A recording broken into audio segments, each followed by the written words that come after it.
Greetings YouTube, Captain Machine here, back for another video, and this time I'm going to do a little bit of news for two of the genres which at the moment are giving me particular interest. Other things will follow in the future, and hopefully after this video I'll do my second Zombie Watch video. So, the two things I'm going to talk about today are Call of Cthulhu and Warhammer. And I know I did denounce Games Workshop as the great Satan of gaming some time ago, but I've had a change of heart because I've got back into Warhammer 40,000 with a new edition. I think I've already confessed this once already in the videos, and I'm really enjoying it. I've gone to a couple of conventions, I've been to a couple of conventions, but I've also been to a couple of tournaments, and I've done really badly at them, but I really enjoyed myself while I was there, so I'm really looking forward to any more I can possibly fit in the end of this year. In fact, I've actually made friends on YouTube and on Skype and all that with a guy who was actually at one of them. Granted, I don't think I actually played him. I think I momentarily bumped into him, but you know, someone to talk to and with a shared interest, which is great. So first things first, Warhammer have recently withdrawn the Games Workshop have recently withdrawn the killer cans.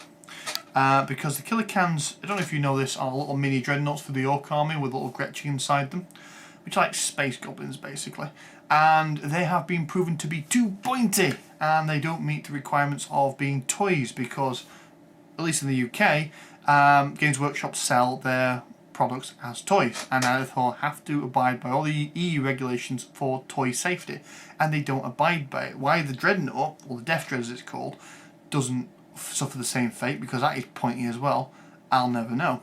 But the killer cans have been withdrawn from sale.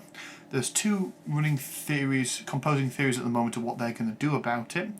The first and most likely, in my opinion, is they'll just basically redesign the packaging so it's not advertised as a toy, or it might just go to direct order. So you have to order directly from Games Workshop, at which point they can put a warning label on the website, or they can tell you over the phone that, warning, this product is, not a toy.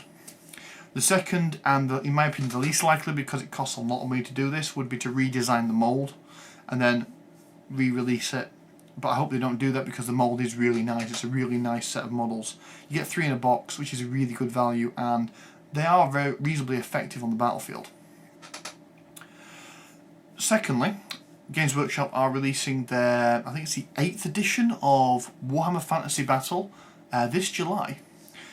Which has caused a bit of controversy for various different reasons. The main one being that 7th edition hasn't been out that long, only a year or two, and it would appear that the common consensus amongst the majority of the player base is that the game is broken. As I don't play it myself, and although I did have an Empire army, I have sold it, due to the fact that I had no room to store it at the time, and I need the money. Although in the future I hope to get a Goblin army. I know Goblin armies take up a lot of space, but I'm getting back into modelling now, so hopefully I'll be able to build and paint it in a reasonable amount of time. So if I ever do, I'll put videos up about that. But the overall consensus is that the game is, as it stands, quite broken, and the rulebook, if the rumours are correct, is 500 odd pages, which is quite a massive tome. Especially if it's going to be full colour like all the other hardcover rulebooks they do. It would dwarf the Warhammer 40,000 one if that was the case by a clear 200 pages.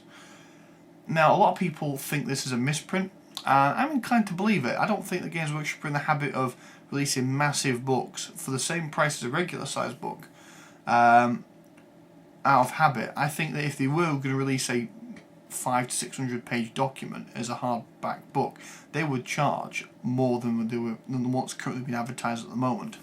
However, if it isn't a misprint, that leads to a lot of speculation as to what those extra 200 odd pages are going to be.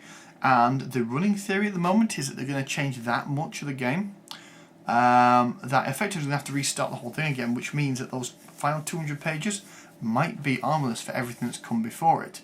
People have dismissed this because they only just released the Beasts of Chaos book, and before that I think it was a Skaven, although I could be wrong. If I am, please correct me. And it would be a slap in the face to those people if that was the case. However, due to the fact that despite having a new wave of models coming out, the Orcs and Goblins haven't actually had a new book, even though apparently they were supposed to get one because one has been cited. So we don't know if they're being held back until after July, or it's a case of that if they're released, it's, like I say, written for 8th edition. So that's all up in the air at the moment, and it could be interesting to see where that lies. Okay, on to Call of Cthulhu news. Two pieces of really good piece of news for those who like Call of Cthulhu. First, the 3rd edition of Cthulhu by Gaslight is due to be released this year. It's been submitted to the manuscript has been submitted to Chaosium, and it's basically just awaiting to be printed and then distributed to the distributors, so we as consumers can buy it. And I'm really looking forward to it. I've actually got the previous 2 editions, but the changes they're talking about really excite me. They're thinking of making it bigger than the 2nd edition, and the 2nd edition was bigger than the 1st edition. They're also going to strip out all of the, or majority of the literary heroes from it. So no more Jack the Ripper, base adventures, no more Sherlock Holmes. There'll be passive references to it, I'm assuming, but the large chunk of the book which was denoted to that will be gone. Also, the chapter involving time travel will be gone as well, because back in the heyday of Chaosium, when they used to release books like Cthulhu by Gaslight or Cthulhu Now, which is the 1990s version of it, they used to include a chapter for time travel, because lo and behold, they either at the time they thought, or the information feedback they're getting from their consumers was they wanted to keep playing their 1920s characters but just transplant them. That in itself is that much of a pain. I would ask why. I know that there are people that have played Cthulhu for a long period of time with the same characters, but I tend to find that it works best in a short campaign environment. So either as one-offs, which are fun, or if you want to do a campaign, do a tight self-contained campaign, maybe anything up to, I don't know, anything to, say, 6 months worth of gameplay at the most, and then just stop and come to find your conclusion, defeat the big bad, then play something else.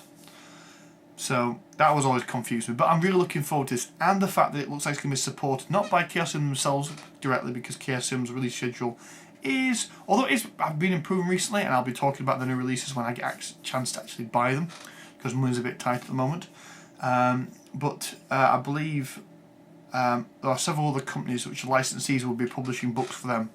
The more concrete news I have at the time, and once again when I have the books, I will talk about them and I will review them. Second piece of good news is that Pagan Publishing have announced that Targets of Opportunity is at the printers, and we should be seeing it in June. I have physically paid for my copy now. I am waiting for the PDF to come to me by email so I can read it, because Pagan Publishing have promised a PDF copy to anyone that places a pre-order. Now, one moment. Sorry about the interruption there, guys. Just checked Pagan Publishing's website, and I'm not sure at the time of recording this if they have any copies left to sell. The option to buy it is still there on the website, but whether or not they'll take your payment and issue a product out to you is a different matter entirely. But I'll put a link in the sub-bar, just in case, and I would recommend going as fast as possible, because this has been selling really fast. I'm really looking forward to it. When I get a physical copy of it, I will be talking about it, I will be reviewing it, and hopefully I can scoop Gamer Geek, because I could have done it with Hellfrost had I been on the ball, because I had a copy of it a good week before their review popped up on the internet, so I could have scooped them, but I wasn't quick enough, and that's something I hope to do one day. I hope to basically get to my release schedule, and I know my release schedule at the moment is piss poor, but I hope to get up to the point where I can be regular with it. I mean, it's not as if I'm going to run out of material. A bit of a side note, I've redecorated the room and all that. Well, not redecorated the room, I've moved stuff from the spare room into this room to allow for room for the, basically the guest bedroom is now a guest bedroom as opposed to a stuff to store stuff in, and all my books are now in my bedroom. There we go, so there they are. So let's just say that if I needed to, I've got several years worth of YouTube videos up there.